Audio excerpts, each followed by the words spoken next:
하나님의 말씀 빌립보서 1장 10절 11절 말씀입니다. 빌립보서 1장 10절에서 11절까지 말씀하고 그 다음에 마태복음 6장을 좀 보도록 하겠습니다. 자, 먼저 빌립보서 1장 10절 11절 우리 한 목소리로 같이 읽겠습니다. 너희로 지극히 선한 것을 분별하며 또 진실하여 허물 없이 그리스도의 날까지 이르고 예수 그리스도로 말미암아 의의 열매가 가득하여 하나님의 영광과 찬송이 되기를 원하노라. 아멘. 자, 한 군데 좀 더 봅니다. 마태복음 6장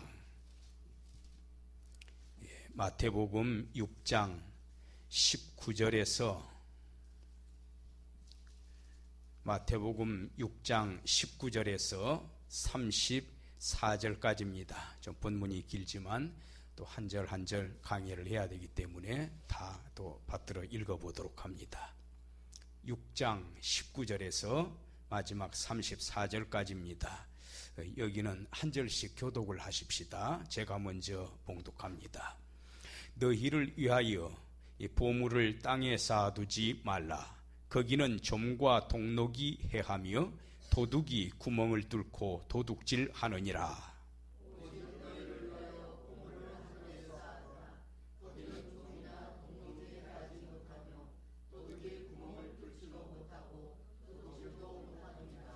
내 보물 있는 그곳에는 내 마음도 있느니라.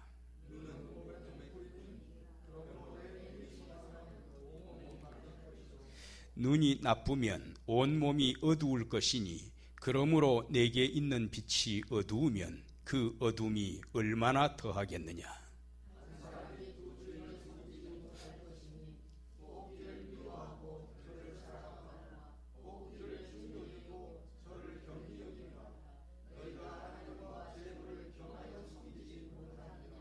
그러므로 내가 너희에게 이르노니 목숨을 위하여 무엇을 먹을까, 무엇을 마실까, 몸을 위하여 무엇을 입을까 염려하지 말라.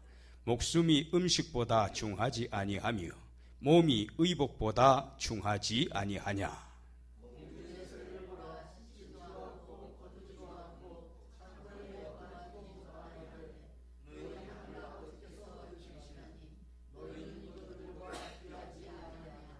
너희 중에 누가 염려함으로 그 키를 한 자라도 더할 수 있겠느냐.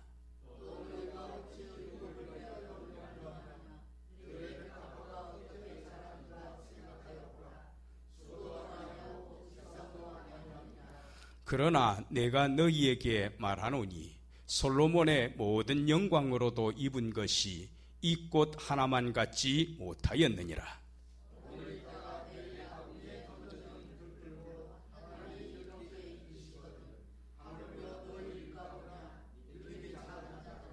그러므로 염려하여 이르기를 무엇을 먹을까, 무엇을 마실까, 무엇을 입을까 하지 말라.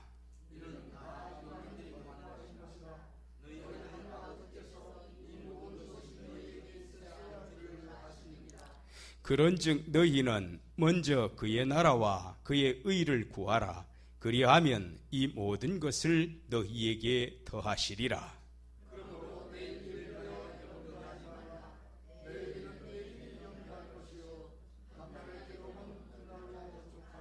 아멘. 자, 빌립보서 계속 봅니다.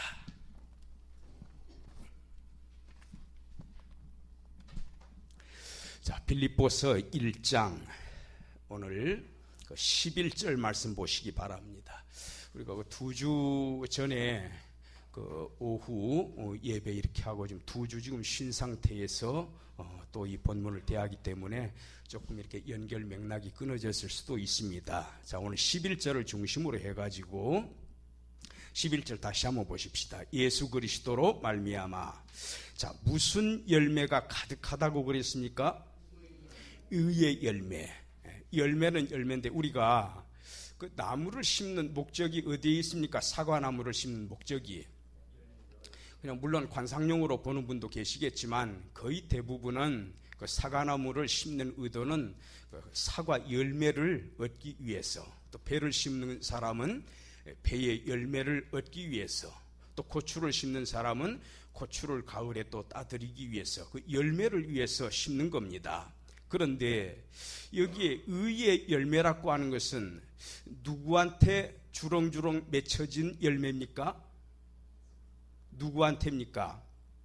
10절로 올라가서 누구지요? 너희가 너희에게 의의 열매가 가득하기를 원한다. 근데 이게 내 힘으로 되는 것이 아니라 내 노력으로 되는 것이 아니라 어떻게 해서 가능한 일이지요? 열매 맺는 게 예수 그리스도로 말미암아 예수 그리스도에 의해서 예수 그리스도를 통해서, 그러니까 예수님 없이는 우리가 의의 열매를 못 맺는다 그 말입니다. 쓸모없는 나무가 되는 거지요. 나무를 비유하자면은, 자, 우리가 그 누가복음 15장에 나오는데 우리가 안 찾아보겠습니다. 거기 보면은 그 포도나무 비유가 나옵니다. 거기에 포도나무 원줄기는 누굽니까? 원퉁치는 예수님이지요. 그리고 우리를 거기에 뭐로 비유를 했지요? 거기에 하나하나 붙어있는 가지로 비유를 했습니다. 근데 그 가지가 원 몸에 붙어 있을 때에는 이 포도 열매를 맺을 수가 있습니다. 영양분을 다 받거든요. 그런데 그 나뭇가지를 낫으로 잘랐습니다. 그 밖에 버렸습니다. 열매 맺습니까? 못 맺습니까? 열매를 맺지 못합니다. 그래서 예수님께서 너희가 나를 떠나가지고는 아무 일도 못한다, 그거를 설명을 해주실 때에 우리가 듣기 쉽도록 이해하기 쉽도록 해주시기 위해서 예화를 든 겁니다. 그 포도나무, 그 유명한 포도나무 비유입니다. 여기도 마찬가지로 누구에 의해서 누구로 말미암아 열매를 맺는 겁니까? 우리가 예수님에 의해서. 근데 열매는 열매인데 어떤 열매입니까? 의의 열매, 의로운 열매를 맺는다. 그래서 오늘 아침에 담임 목사님께서 설교를 하셨습니다만 그 눈의 정욕이라든가 또 육신의 정욕이라든가 또 이 생의 자랑이라든가 이런 것들은 아주 잘못된 열매가 되는 겁니다. 우리는 그런 열매를 맺어서는 안 된다 그 말입니다. 그래서 예수님에 의해서 열매가 맺혀지는데 그 열매는 바로 의로운 열매다. 그래서 오늘은 제가 여기 의의 열매라고 하는 게 뭐냐, 그 부분을 좀 더 자상하게 살펴보기 위해서 의도적으로 마태복음 6장을 제가 선택을 한 겁니다. 물론 성경 여러 곳에서 임의로 본문을 선택을 할 수는 있습니다만 마태복음 6장 부분을 쭉 설명을 들으시면은 이런 것이 바로 의의 열매로구나, 우리가 쉽게 이해를 할 수가 있겠습니다. 자, 그래서 의도적으로 이 마태복음 6장을 좀 선택을 했습니다. 자, 그러면은 여기 자, 그걸 염두에 두시면서 마태복음 6장으로 바로 넘어가십시다. 자, 마태복음 6장 다시 한번 펴보십시다. 이제 혹시 이렇게 본문을 두 군데 정도 선정을 해가지고 보는 경우가 간혹 있습니다. 흔한 예는 아닌데 그럴 경우에는 본문 두 군데를 읽으셨으면은 두 군데에다 다 표를 해놔야 됩니다. 또 이렇게 찾으면 시간이 많이 갑니다. 교인들도 앞으로 목회하실 때 교인들도 그렇게 훈련시키시기 바랍니다. 그리고 또 한 가지 제가 쭉 이렇게 보고는 있습니다만은 처음에 예배당에 와가지고 기도하고 또 성경책도 펴고 찬송가도 펴고 이렇게 하지 않습니까? 뭐 볼펜 같은 것도 저 같은 경우는 이제 많이 기록을 하고 메모를 해놓고 또 그렇게 합니다.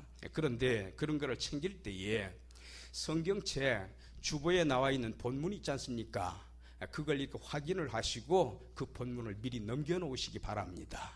목사님께서 무슨 서 몇 장 보십시다 이렇게 말씀하시기 전에 그 순서 진행을 하시면서 이미 그게 펼쳐져 있어야 한다 그 말입니다. 저는 항상 그렇게 합니다. 그래서 성경 본문을 딱 펴놓고 눈으로 한번 얼른 쭉 한번 읽어보세요. 그렇게 하고서 나중에 설교를 듣게 되면 굉장히 은혜롭습니다. 마음이 조급하지도 않고 평안해요.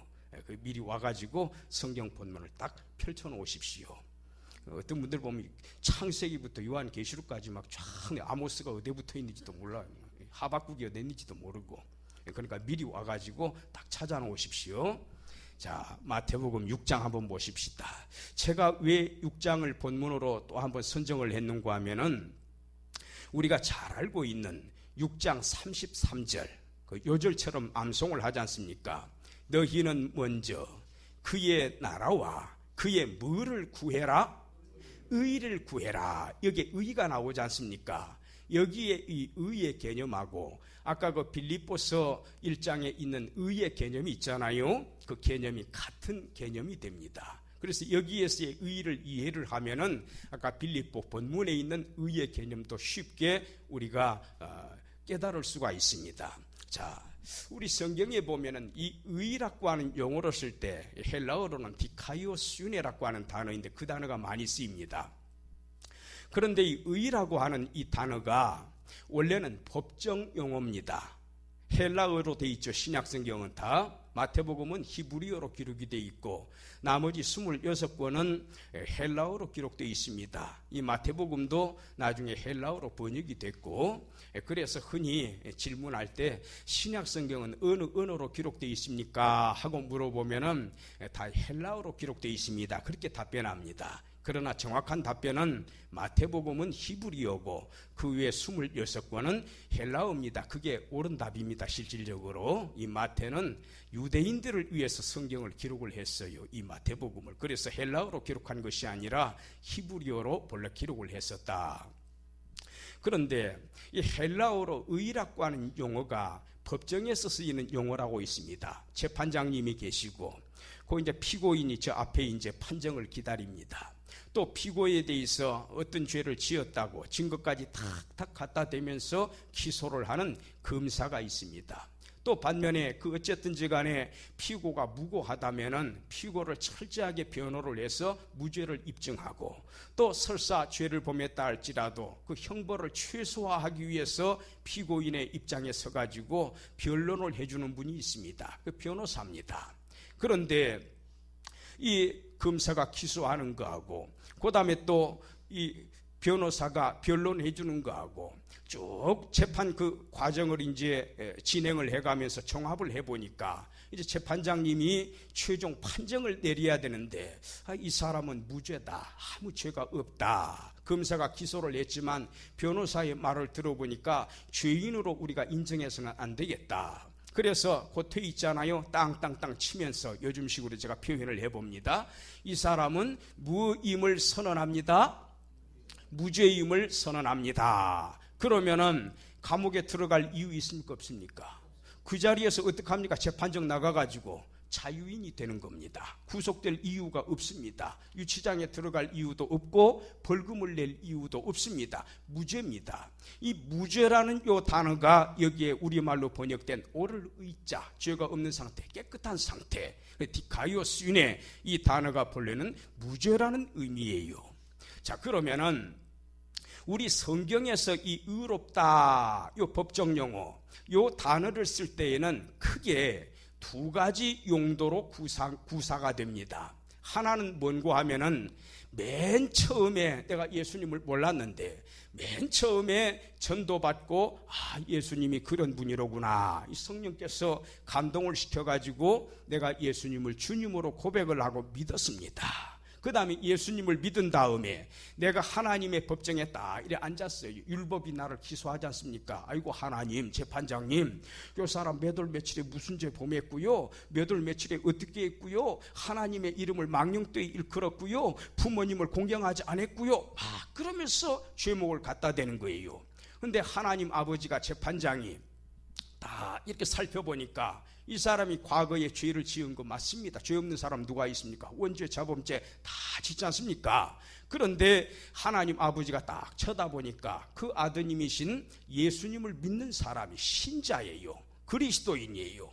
그러면 하나님 아버지께서는 그 믿음 하나만을 보시고 즉각 율법이 아무리 기소를 해도 옆에서 예수님이 변호해 주지 않습니까? 내가 저 사람 위해서 죽었습니다. 저 사람 나를 믿는 사람입니다. 하나님의 법전에는 나 예수 믿는 사람 용서하시겠다고 법전에다가 하나님 기록하지 않았습니까? 하나님 언약이거든요. 약속이거든요. 그럼 하나님 아버지가 뭐라고 선언합니까? 그 사람 보고 너는 의인이다. 너는 죄가 없다. 의인이다. 그때에 어떤 용어를 쓰는 겁니까?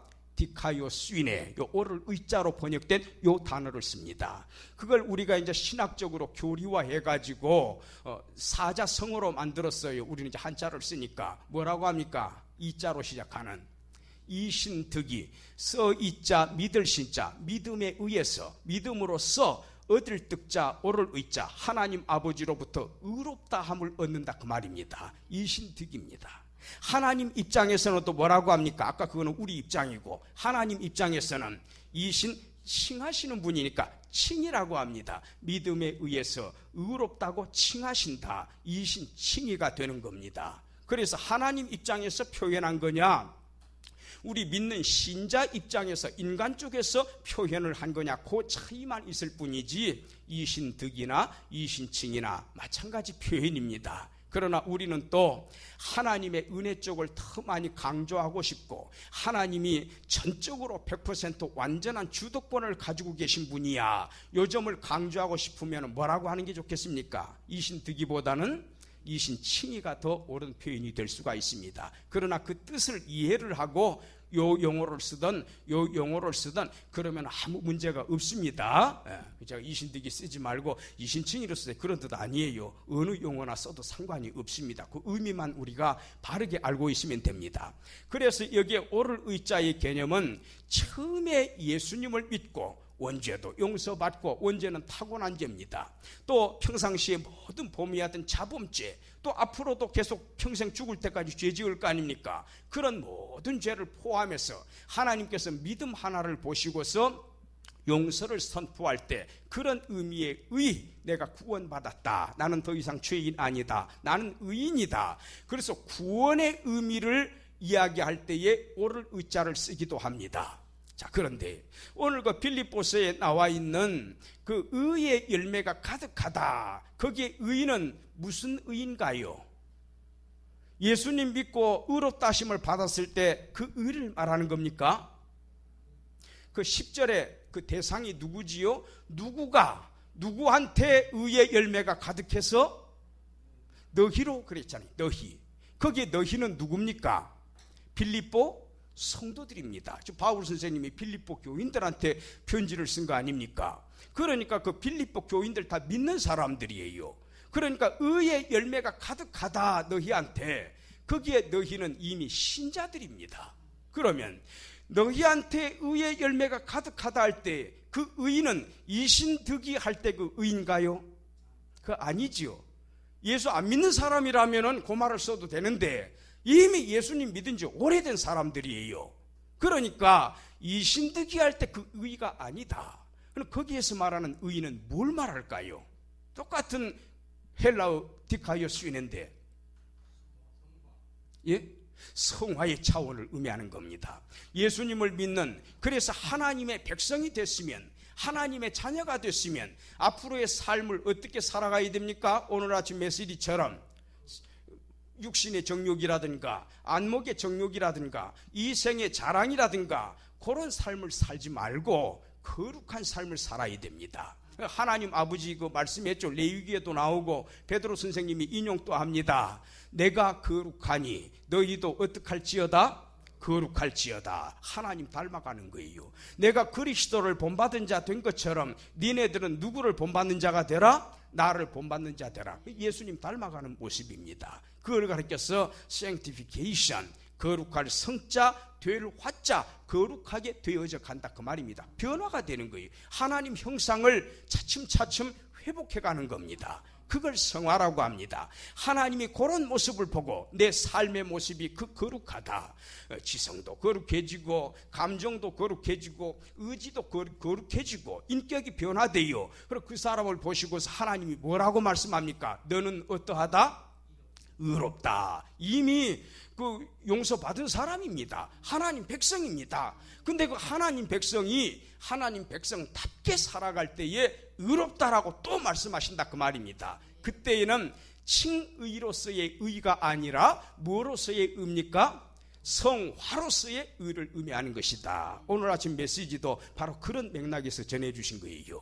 자, 그러면은 이제 마태복음 6장 19절부터 한번 보십시다. 이제 34절까지 쭉 훑어가면 아하, 하나님은 이런 경우에 의라고 하시는구나. 이미 믿는 사람인데 그 사람 보고 또 너는 의롭다고 말씀하거든요.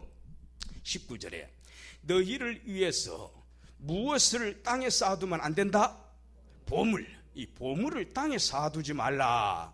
여기에 보물이라는 단어가 헬라어 원어 성경에 보면은요 복수 형태로 되어 있습니다. 보물들. 근데 우리말을 전부 이 복수 형태로 이렇게 번역을 하면 복수라고, 원문이 복수라고 해서 좀 문장이 조금 안 맞는 경우가 있습니다. 좀 어색해요. 그래서 원문에는 복수지만은 보물 단수처럼 번역을 했습니다. 원래는 보물들을 땅에 쌓아두지 말라. 보물을 땅에 쌓아두지 말라. 이거는 이제 창고라든가 금고, 돈 담아놓는 것, 금덩어리, 은덩어리 담아놓는 데 있지 않습니까? 금고라든가 또 그리고 보화, 그런 의미를 지니고 있는 단어입니다. 그래서 여기에 보물이라고 하는 것은 좀 이따가 나오는 그 24절을 한번 보십시다. 24절 저 끝부분에, 24절 후반부에 조금 길지요. 너희가 하나님과 뭐를 겸해가지고 못 섬긴다? 재물. 여기에 재물하고는 단어는 다르지만은 같은 의미를 지니고 있습니다. 동의어로 쓴 겁니다. 여기에 이 재물이라고 하는 단어가 마모나스라는 단어입니다. 마모나스. 이 마몬, 돈, 금덩어리, 은덩어리에 관련되는 단어예요. 그래서 돈을 신뢰하고 수존노, 돈의 노예가 되는 그 사상을 가리켜서 뭐라고 합니까? 메모니즘, 맘모니즘, 메모니즘, M-A-M-O-N-I-S-M, 메모니즘, N자가 두 개 들어가고 메모니즘.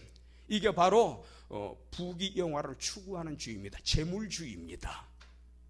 바로 이 마모나스, 이 단어가 재물이라는 단어예요. 그 영어가 아니고 헬라어입니다, 본래. 자, 그래서 일단 보물과 재물은 동의어로 구사가 됐다. 자, 19절 또 보십시다. 너희를 위해서 보물을 땅에 쌓아두지 말라. 왜 땅에다 쌓아두면 안 되지요? 그렇지요. 좀과 동록, 이 구리동자, 구리에 녹이 쓰는 거 보셨습니까? 옛날에 제가 충격교의 그 종탑 그걸 봤는데 처음에 성전을 새로 세웠지 않습니까? 처음에 보니까 이 구리가 아주 그 뭐라 그래야 되나요? 순수한 구리 색깔 있지요. 누르스름하면서도 황토색에 가까운 아주 선명한 깨끗한 구리색인데요. 시일이 얼마만큼 지나고 나니까 그게 푸르스름하게 푸른색으로 변화가 됩니다. 그게 동록입니다. 원래 모습하고 같지가 않습니다. 부식이 된 거지요. 그래서 이 좀과 옷 같은 경우는 좀이 쓸어버리고, 이 쇠붙이 같은 경우에는 이 동록이 쏠고, 그 다음에 또 누구가 구멍 뚫고 도적질한다? 도둑놈이 와가지고, 이 도적이 와가지고 훔쳐간대요. 그런데 20절에 봅시다. 오직 너희를 위하여. 여기 우리말에는 부사처럼 번역이 되어 있습니다. 오직이라고 번역이 되어 있습니다만 헬라어 원문에는 대라고 해서 살짝 가볍게 그러나 버트에 해당이 되는 단어입니다. 그러나 그 쌓아두지 말라. 그러나 어떻게 해라? not A but B의 구문입니다. 이게 바로 쌓아두지 말아라 땅에다가. 그러나 어떻게 해라? 하늘에다 쌓아두라. not A but B. B를 강조하는 거예요. A와 같이 하지 말고 B로 해라 그 말입니다. 하늘에 쌓아둬라. 오직 너희를 위하여 보물을 하늘에 쌓아두라. 왜 그렇습니까? 왜 보물을 하늘에 쌓아둬야 됩니까? 좀도 없고 또 동록이 해치지도 못하고 또 도둑놈이 와가지고 훔쳐가지도 못한다. 그게 바로 하늘 창고인 겁니다. 그럼 여기에서 이제 우리가 좀 질문이 있을 수가 있습니다. 궁금하거든요. 막 가렵거든요. 제가 수업 시간에 그런 말을 합니다만은 우리나라 사람들은 수학 문제 풀 때, 우리 학생들 수학 문제 풀 때 그 과정이 참 중요하잖아요. 그래서 답이 나와야 되고, 근데 뭐부터 봅니까? 전과, 참고서 이런 거 사가지고 답부터 보고 그 다음에 이제 과정을 보는 게 우리나라 교육입니다. 연필 잘 굴려가지고 학력고사 우수한 두서와 같은 성적을 거둬야 되니까 교육이 잘못된 거예요. 그리고 또 뭡니까? 영어 문제를 풀어도 뭐부터 봅니까? 답을 먼저 딱 보고 그 다음에 이제 과정을 살펴보는 거. 근데 유대인들은 그렇게 안 합니다. 유대인들은 과정을 중시합니다. 그래서 이런 결과가 나왔다.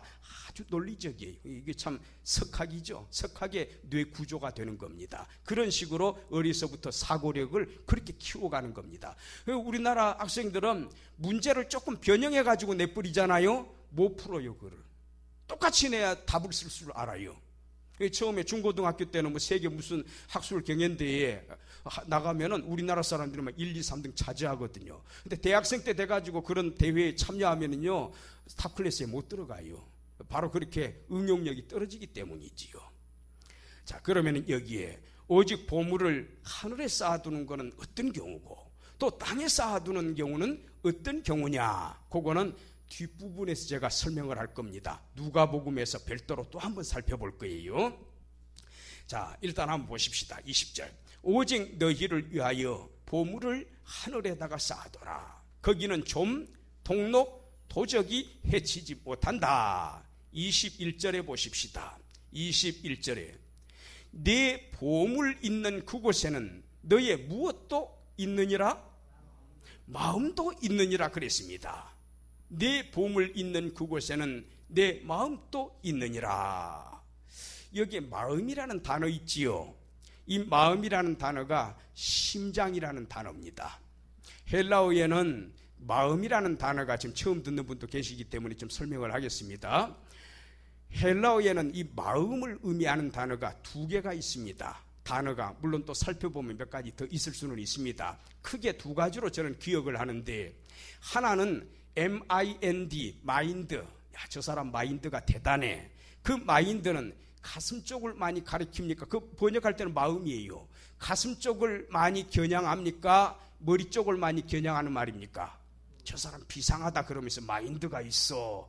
어디를 가리키는 거죠? 머리입니까? 가슴입니까? 머리 쪽이지요. 상당히 논리적이고요. 앞날 또 예견해 볼 줄 알고요. 꼼꼼히 따져볼 줄도 알고, 그래서 어떤 결론을 내리는 게 마인드로서의 마음입니다. 그런데요, 그렇게 꼼꼼하게 따지지 않고 뭡니까? 느낌 그대로 누가 슬퍼하면 같이 슬퍼해주고, 누가 기뻐하면 같이 덩달아 기뻐해주고 축하해주고, 순수한 우러나는 마음 그 자체 있잖아요. 순둥이 있잖아요. 제 좋은 의미에서 쓰는 겁니다. 그 경우에는 마인드입니까? 하트, 심장입니까? 심장이지요. 뻘건 피가 들락날락 얼마나 뜨거운 그 용솟음 치는 그 심장, 우리 생명력의 중심지가 되는 겁니까? 그래서 여기에서 말하는 이 마음이라는 단어는 마인드를 의미하는 것이 아니라, 머리 굴리는 마인드라는 의미가 아니라 하트, 심장을 의미하는 단어입니다. 우리 인격의 중심지예요. 가장 뜨거운 것이에요. 우리가 마음을 다해서 하나님 사랑한다 그러지 않습니까? 그때의 마음은 이 심장을 말하는 거예요. 하나님 하면 그 자리에서 무릎 꿇어버리는 겁니다. 엎드려서 눈물 쏟는 겁니다. 그게 바로 하트예요. 내 마음이, 그 심장이, 내 인격의 중심지가 어디에 가 있다? 보물에 함께 가 있다 그 말입니다. 보물하고 함께 따라다닌다 그 말입니다. 이게 무슨 의미인 것 같습니까? 내 보물 있는 그곳에는 내 마음도 있다. 이게 무슨 말입니까? 근데 어떤 분들이 헌금 이야기하면서 물론 하나님께 바치는 거 정성을 다해서 바칩니다. 근데 그때 요 구절을 인용을 해요. 그 헌금 구절 아닙니다. 이거 하나님께 물질 바칠 때 정성을 다해서 우리가 헌금하지 않습니까? 물질 바칠 때 쓰는 그때 인용할 만한 성경 구절이 아니다 그 말이에요. 네 보물 있는 그곳에는 내 마음도 있다. 그 다음에 22절 보세요. 21절에서는 마음이 나왔는데 22절에서는 우리 몸의 기관 가운데 뭐가 나옵니까? 눈이 나오지 않습니까? 그 다음에 23절에는 우리 몸 뭐가 나옵니까? 우리 신체에서 말 그대로 몸이 나오지요. 몸이라는 단어도 나오고 눈이라는 단어도 나오고 마음이라는 단어도 나왔습니다. 자, 21절 다시 보십시다. 내 보물 있는 그곳에는 내 마음도 따라가기 마련이다. 그 견물생심이라는 말이 있지 않습니까? 물건에 초연한 것 같아도요, 그거 한번 쳐다보면 마음씨가 달라져요. 아이고, 갖고 싶다, 내 거로 삼고 싶다. 이게 사람의 본심입니다. 그래서 내 보물 있는 그곳에는 내 마음도 있느니라. 이게 무슨 말인가 하면은, 이게 누구나 다 아담으로부터 그의 모든 후손들, 앞으로 태어날 모든 사람들도 예외가 없이 다 사람이라면 인지상정이라 똑같은 마음을 품게 된다 그 말입니다. 그러니 사람의 본성이 그러하니 너는 내 보물 있는 그곳에 내 마음을 두지 말라 그런 뜻이에요. 그걸 초월해라 그 말입니다. 누구나 다 이런 속성을 가지고 있고 본성이 있는데, 물건 앞에서는, 보물 앞에서는 약해지는데, 그거 갖고 싶어 하는데, 아까워하는데, 그게 누구에게나 본성이다. 그런데 너는 그 본성을 초월해야 된다 그 말입니다. 내 보물 있는 그곳에는 내 마음도 있기 마련이야. 그러니 내 보물에게서 내 마음을 어떻게 하라? 떼라 그 말이에요. 분리시켜라 그 말입니다. 거꾸로 해석을 해야 되는 겁니다. 이게 수사법이에요. 그 다음에 22절 보십시다. 우리의 눈 뭐 쳐다봅니까? 늘 솔직히 말씀하셔야 됩니다. 뭘 쳐다봅니까? 보물 쳐다보잖아요. 그 21절하고 연결되는 말씀입니다. 위아래줄 가위질을 하면 안 됩니다. 연결해서 흐름 속에서 해석을 해야 됩니다. 내 마음도 늘 이 보물에 가 있고요. 눈은 온몸의 등불과 같다. 근데 눈이 나쁘면은 길거리 가다가 돌불이 제대로 발견하지 못해가지고 어떡합니까? 넘어지잖아요. 걸려가지고 넘어지고 피투성이가 되지 않습니까? 컴컴한 밤에 눈이 나쁘면 어떻게 바로 걸어갈 수가 있겠습니까? 등불까지도 동원해야 되지요. 눈은 몸의 등불과도 같다. 그러므로 내 눈이 성하면, 내 눈이 밝으면 온몸이 밝을 것이다. 넘어지지 않고 너 가고자 하는 곳으로 끝까지 곧은 길로 가게 될 것이다 그 말입니다. 눈이, 23절에 눈이, 그러나 눈이 나쁘게 되면은 온몸이 어두울 것이다. 이게 무슨 말이겠습니까? 걸려 넘어진다 그 말입니다. 봉변당한다 그 말입니다. 그러니 우리의 눈은 뭘 쳐다봐야 됩니까? 보물 쳐다보면 됩니까? 안 됩니까? 안 된다 그 말이에요. 우리 눈을 가지고 보물을 쳐다보면은 그 사람은 걸려 넘어지게 됩니다. 아까 말씀을 드렸듯이 메모니즘, 수전노가 된다 그 말입니다. 황금 사상에 물들어 버려요. 우리 목회자들 가운데 있어도 솔직히 그런 사람들 많이 있지 않습니까? 눈이 나쁘면 온 몸이 어두울 것이니, 그러므로 내게 있는 빛이 어두우면 너 눈 바로 뜨고 있지 않으면 그 말입니다. 그 어두움이 얼마나 심각하겠느냐 그 말이에요. 자, 그래서 21절에서는 내 마음을 어디에다 둬라? 어디에다 두지 말라? 보물에다 두지 말라. 22절에서는 내 눈을 어디에다 두지 말라?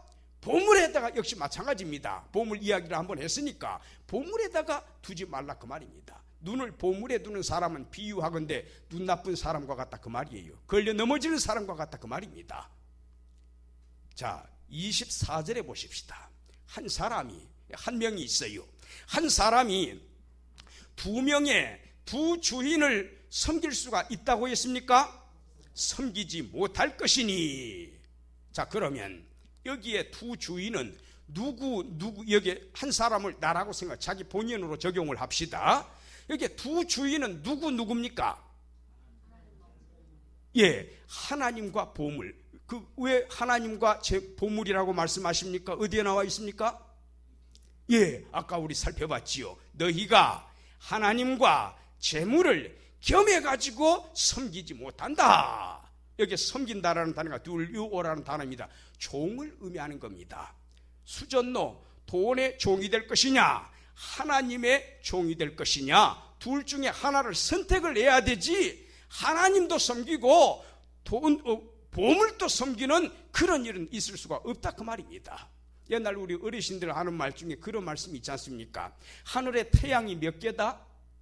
흔히 절개를 이야기할 때, 정절을 이야기할 때 두 마음 품지 않고 곧은 마음, 대축 같은 마음을 품을 때, 정몽주와 같이 예를 들어서, 또 우리 주기철 목사님처럼 그때에는 뭐라고 표현합니까? 하늘에 태양이 몇 개가 없다? 2개 없다. 태양은 하나다.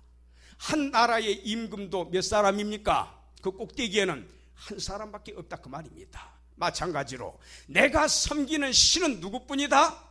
하나님뿐이다 그 말입니다. 그 외에 다른 신은 없다 그 말이에요. 그런데 여기에서는 지금 누구를 신의 존재로 섬기는 겁니까? 꼭대기에 올려놓고 하나님과 재물 둘 다 올려놓을 수가 있습니까? 불가능하다 그 말입니다. 태양이 하나이듯이 임금이 하나이듯이 우리 집에 아버지가 한 분이듯이 우리 하나님은 한 분이다. 섬겨야 할 대상은 한 분이다 그 말입니다. 그러니 하나님도 섬기겠노라, 또 재물도 섬기겠노라 그러지 말라라는 거예요. 여호수아가 마지막에 이제 그 130세로 기억합니다. 눈을 감을 때에 110세인가요? 눈을 감을 때에 그 신신당부하지 않습니까? 이스라엘 백성들한테 너희들 누구만 섬겨라? 하나님만 섬겨라. 옛날 우리 조상들이 저 강 저쪽 동쪽 편에 유프라테스 강입니다. 유브라데 동쪽 편에서 다시 말하면 그 아브라함 시절 이야기하는 거예요. 데라나 아브라함이나 다 우상 숭배자들이었습니다. 우리 조상들이 섬기는 우상 너희 그거 섬기지 말도록 해라. 너희가 우상을 섬길 거냐 하나님을 섬길 거냐 한쪽을 선택을 하도록 해라. 나와 내 가문은 누구를 선택하겠노라? 하나님을 선택하겠노라. 두 주인 못 섬긴다 그 말입니다.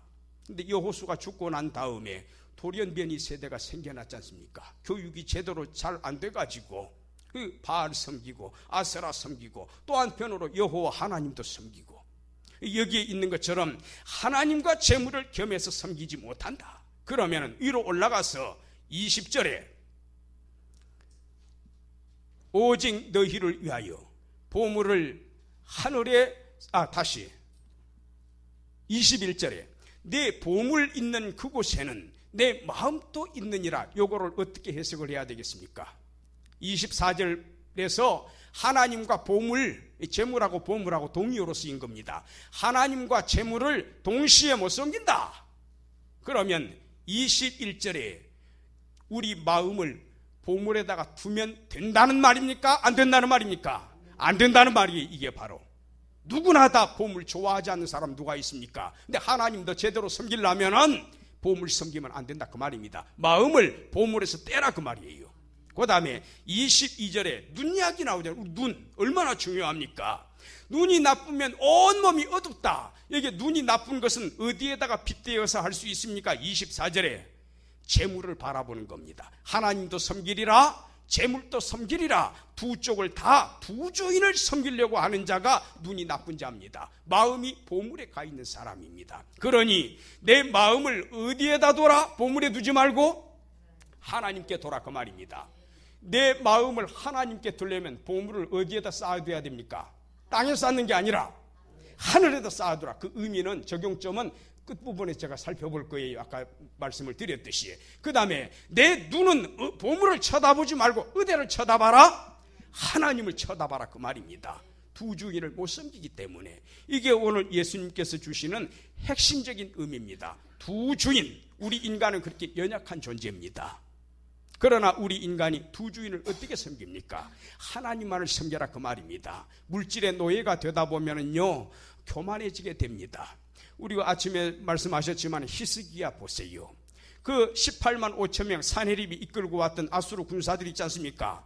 한 천사를 내리보내가지고 그 성경에 보면 에인젤 단수로 되어 있습니다. 여러 천사들을 보낸 게 아니라 천사 하나 내리보내가지고 싹 쓸어버렸어요. 하나님께서 밤사이에 18만 5천 명이 전멸당하고 그 사내립은 놀래가지고 자기 나라 도망가가지고 자기 신당에 딱 이렇게 있는데 자기 두 아들이 와가지고 칼로 처치해버리고 도망치지 않습니까? 아라라스로. 그런 내용을 봤을 때에 그런데 히스기야가 세상의 아수르 그 강대국 아수르를 물리쳤다더라. 이때 바벨로니아도요. 바벨로니아가 그때 당시에는 강하지 않았습니다. 아수르에 조공을 바쳤습니다. 근데 어떻게 조그마한 유다라고 하는 나라가 이 아수르를 세상에 물리쳤다는 말인가? 또 히스기야가 병들었잖아요. 기적적으로 나았지 않습니까? 하나님이 살려주잖아요.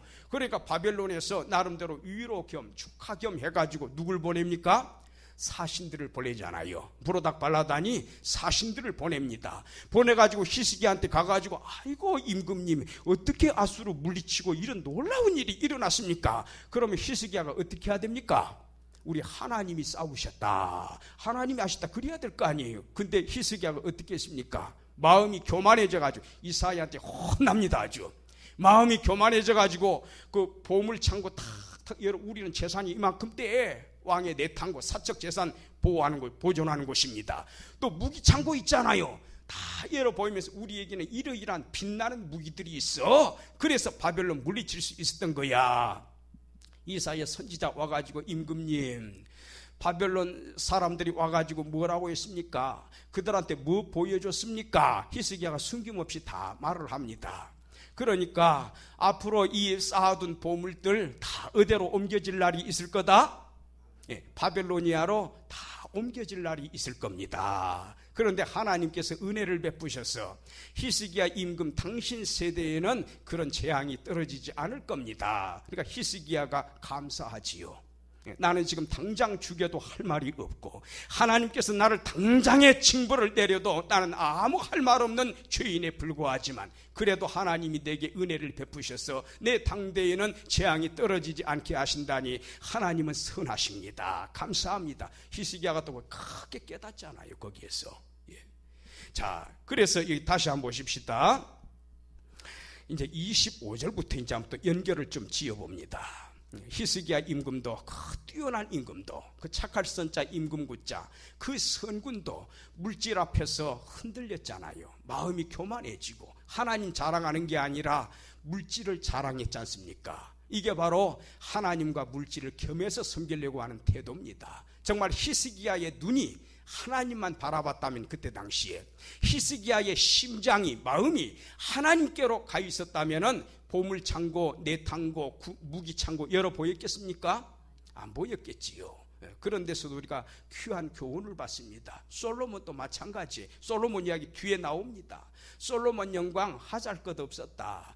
들의 백합화 한 송이가 입었던 영광보다도 영광이 솔로몬이 일평생 누렸던 영광보다 더 낫다 그 말합니다. 값어치 없는 영광이라는 거지요. 하나님을 위해서 살지 못했으니 솔로몬 아무리 일국의 왕이었고 여호와의 백성들을 통치하는 에이전트 킹이었지만은 그의 영광이 무슨 의미가 있겠는가? 그런 엄청난 평가를 받잖아요. 이 믿음이 작은 자들아, 솔로몬도 거기에 들어가는 겁니다. 솔로몬을 모델로 해가지고 예수님께서 야단을 치는 장면도 뒷부분에 나오지 않습니까? 예.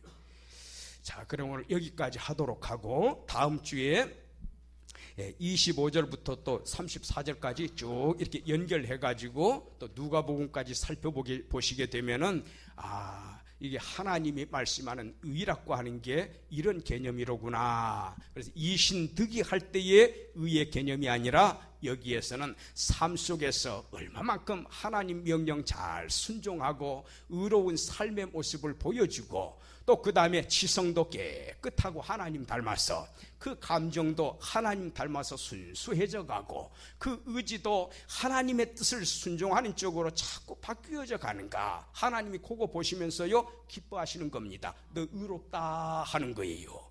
그때 그 의미를 또 다음 시간에 계속 이어가 보십시다. 자, 기도합니다.